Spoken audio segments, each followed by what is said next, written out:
ओम नमः ओम नमः ओम नमः। हमको तो ये विकल्प, हम तो अपने लिए आत्म कल्याण के लिए स्वाध्याय करते हैं।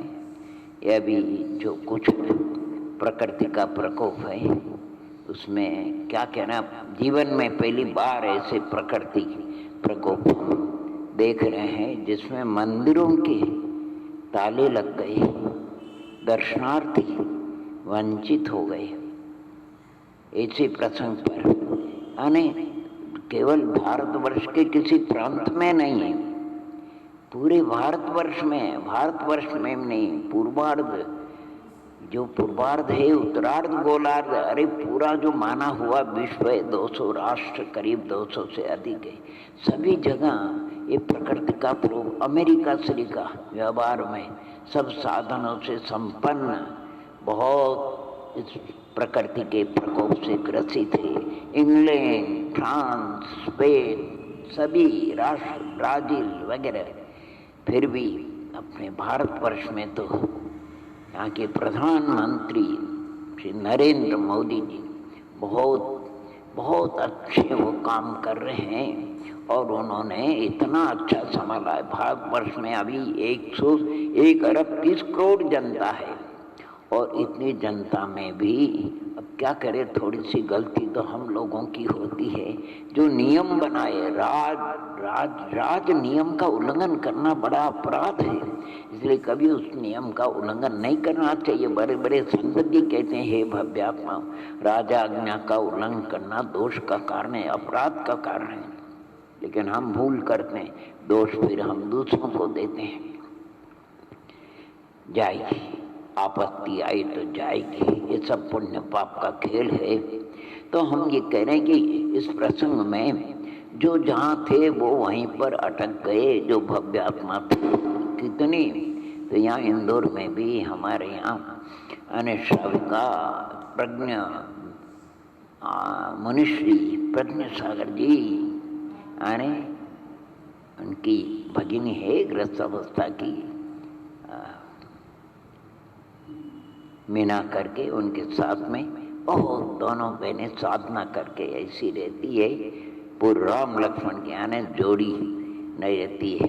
एक साधना का भतीजा भाई का बेचारा क्या मोहित है नहीं, हाँ, वो भी कहीं यहीं आया होगा, तो वो भी यहाँ लग गया कर्फ्यू, तो वो यहाँ पर है, वो ये सब वीडियो बनाता है साधना, वो मीना जी आदि की भावना को लेकर के।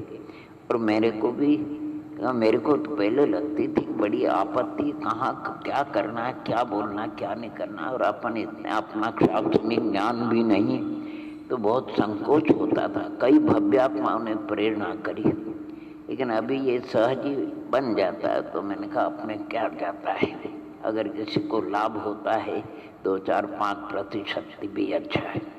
तो ये प्रसंग आया इसलिए ये लोग वीडियो बना रहे हैं। हम अभी आपके सामने जो उमा स्वामी महाराज का तत्पर सूत्र जो ग्रंथराज है, उस ग्रंथराज की थोड़ी सी हम चर्चा करेंगे। वो तो अद्भुत ग्रंथराज है। हम दूसरा अध्याय, जिसमें पंच असाधारण भावों के भेद प्रभेद का वर्णन है, संसारी मुक्त जीवों का वर्णन है, संसारी जीवों का विस्तार से वर्णन है, स्थावर भव्य भव्य सैनी, उसमें भी स्थावरों का वर्णन, त्रसों का, फिर उनकी इंद्रिय आदि का वर्णन, द्रव्येंद्रिय भावेंद्रिय वगैरह का, और किस किस इंद्रिय के स्वामी कौन कौन होते हैं, मन का स्वामी कौन होते हैं। ये पर्याय अगर समाप्त हो जाती है तो फिर ये अन्य पर्याय में कैसे जाता है। ऐसे विग्रह गति का वर्णन है। ये विग्रह गति का काल तो ऋजु गति, तो उसका तो कुछ काल ही इधर गया उधर जन्म ले लेता है, और बाकी 1, 2,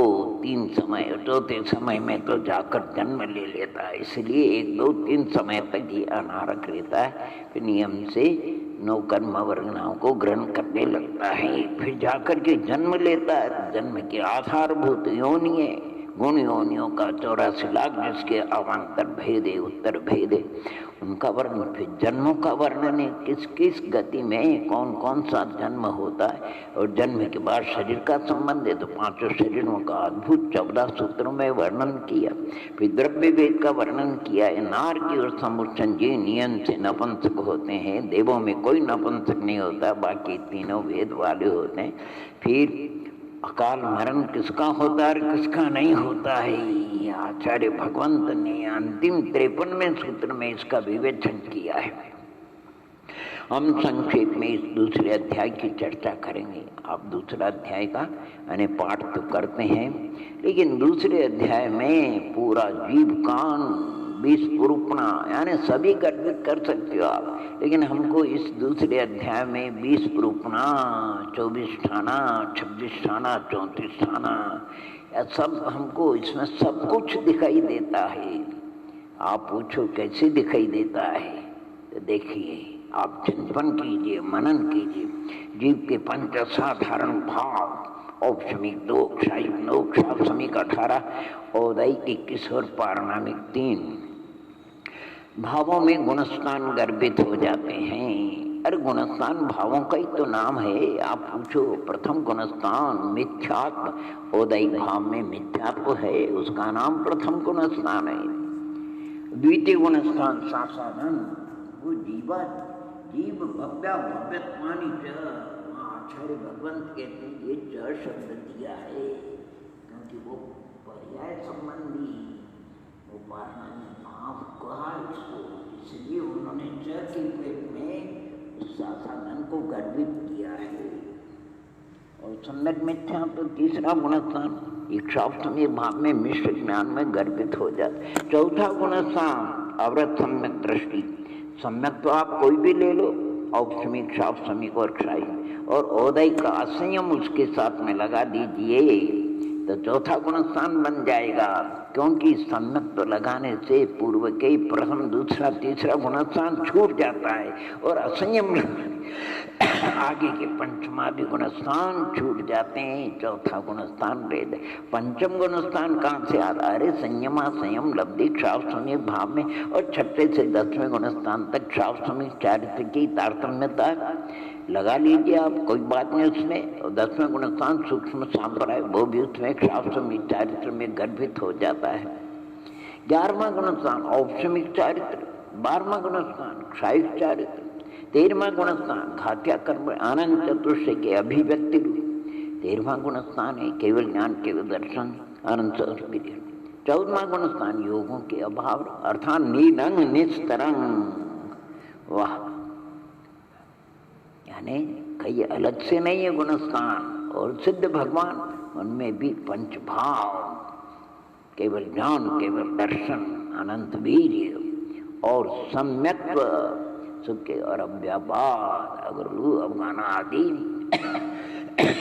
और जीवत्व सुख सत्ता चेतन बौद्ध रूप आने 14 गुणस्थान आप भावों में। इसी प्रकार आप पूछे जीव समास, दूसरा जीवकान में जीव समास है। जीव अरे क्या त्रत संसार स्थावरा, रस और स्थावर होते हैं, उसमें सब जीव समास गर्भित हो जाते हैं क्योंकि जीव समास स्वरूपमान है और ये त्रत स्थावर बना उसका स्वरूप है। गर्भित कर लीजिए सब आ जाएंगे, चाहे वो 7 हो 14 हो 19 38 57, चाहे वो 98 कुछ भी हो। पर्याप्ति प्रूफना कहाँ आती है? अरे ये पंचेन्द्रियाणि द्विविधानि आदि इंद्रिय मार्गना, उसमें पर्याप्ति गर्भित क्योंकि इंद्रिय धर्मी हो और पर्याप्ति उसका धर्म है। एक इंद्रिय के 4 पर्याप्ति, 2 इंद्रिय संगनी तक 5 पर्याप्त, संगनी के 6 पर्याप्ति होती, इसलिए धर्म और धर्मी की अपेक्षा उन्होंने पर्याप्ति को इंद्रिय में पंचेन्द्रियाणि वगैरह। अच्छा प्राण 10 है, उनको कैसे गर्भित? बहुत सुंदर प्राण जो 5 इंद्रिय भाव इंद्रिय आदि वो है, और जो मन संबंधी क्षापशमिक भाव मन है उसको तो उन्होंने ज्ञान मार्गना में भी मत ज्ञान में गर्भित किया। तदिंद्रियान इंद्रिय निमित्तम अर्थात आहा अर्थात कारण है और ज्ञान कार्य है, कारण कार्य की अपेक्षा बाकी जो प्राण बचे हैं, जैसे श्वासोच्छ्वास प्राण, वो श्वासोच्छ्वास पर्याप्ति में कारण कार्य की अपेक्षा, भाषा पर्याप्ति में वचन बल प्राण को गर्भित किया है उन्होंने, मन पर्याप्ति में मन बल प्राण को गर्भित कर दिया है। आयु को, अरे गति का सहचार्य होने से आयु को गति के साथ में जोड़ दिया है। श्वासोच्छ्वास को श्वासोच्छ्वास पर्याप्ति में गर्भित कर दिया। श्वासोच्छ्वास कार्य है, पर्याप्ति कारण है, और पर्याप्तियों को हमने इंद्रिय में गर्भित किया। क्या अद्भुत रचना है, प्राणों को भी ले। अरे आहारादि 4 संज्ञाएं, ये तो सभी भव्यात्मा को अनुभवे। 8 संज्ञा, भय संज्ञा, मैथुन संज्ञा और परिग्रह संज्ञा। 8 संज्ञा रति विशेष, राग विशेष से होती है, इसलिए राग यानी लोभ और माया उसमें गर्भित कर दीजिए आप। 8 संज्ञा को असत विधि की उदीर्णा उदय आदि से होती। भय संज्ञा, भय कषाय कारण और भय संज्ञा कार्य है। मैथुन संज्ञा वेद में गर्भित कर दीजिए, वो कारण है और मैथुन संज्ञा का। परिग्रह संज्ञा, अरे लोभ में गर्भित कर दीजिए, लोभ कारण है और परिग्रह संज्ञा कार्य। ये संज्ञा वर्तमान दुख रूप और आगामी दुख के कारण है। इस प्रकार मनस्सान जिस समास पर्याप्ति प्राण संज्ञा। अब गति आदि को गर्भित करें। आप ढूंढिए जरा, चिंतन कीजिए, गति का औदैक भाव में गति है, औदैक भाव गति। अभी आपको बताया इंद्रियों का प्रकरण है ये, पंच इंद्रियानिक विविधाने आदि वगैरह, और काय मारना, संसार न त्रस्तापरा वगैरह जो भी बताया। योग मारना आप ढूंढेंगे उसमें मिल जाएगी। एक माने विग्रहगतोपकर्म योग, विग्रहगति में मात्र कर्मान योग होता है उपलक्षण से, और भी लेशा में भी गर्भित कर सकते हैं। योगों को भी हम योग मारना का भी उसमें गर्भित। वेद मारना, ये स्पष्ट भाव वेद औदैक भावों में है। द्रव्य वेद जो बताया, नारक संपूर्ण नपुंसक होते हैं आदि, और देवों में कोई नपुंसक नहीं होता, और बाकी तीनों वेद वाले होते हैं। कषाय मारना, तो ये भी औदैक भाव में गर्भित होती है। ज्ञान मारना, अरे शास्त्र सम्यक ज्ञान, शास्त्र सम्यक भाव में 7 ज्ञान, 4 सम्यक ज्ञान, 3 को ज्ञान, और केवल ज्ञान शायिक भाव में गर्भित होता है। फिर क्या बचा? संयम मारना, असंयम औदैक भाव में। संयम असंयम माने शास्त्र सम्यक भाव है।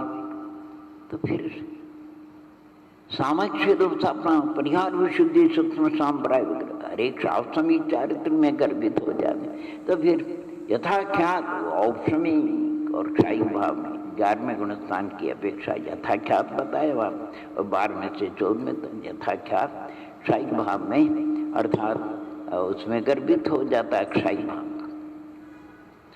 दर्शन मारना, अरे 3 दर्शन शास्त्र सम्यक, एक दर्शन केवल दर्शन है, तो दर्शन ये भावों में गर्भित हो जाते। लेशा मारना औदैक भाव में, भाव लेशा, और द्रव्य लेशा तो शरीर के वर्ण को नाम कर्म, वर्ण नाम कर्म के निमित्त से होती है मुख्यतया भाव लेशा औदैक भाव में गर्भित। और भव्य मार्गना, अरे जी भव्या भव्यत्व क्या बात। सम्यक मार्गना, अरे मिथ्यात्व तो मिथ्यात्व औदैक भाव में, वही साधन को बताया आपको, वो पारण मिथ्या के पेट में है, और सम्यक मिथ्यात्व वो शास्त्रमिक भाव ज्ञान वगैरह में, और औपशमिक सम्यक औपशमिक भाव है, क्षायिक सम्यक तो क्षायिक भाव है, और शास्त्रमिक सम्यक तो शास्त्रमिक भाव है।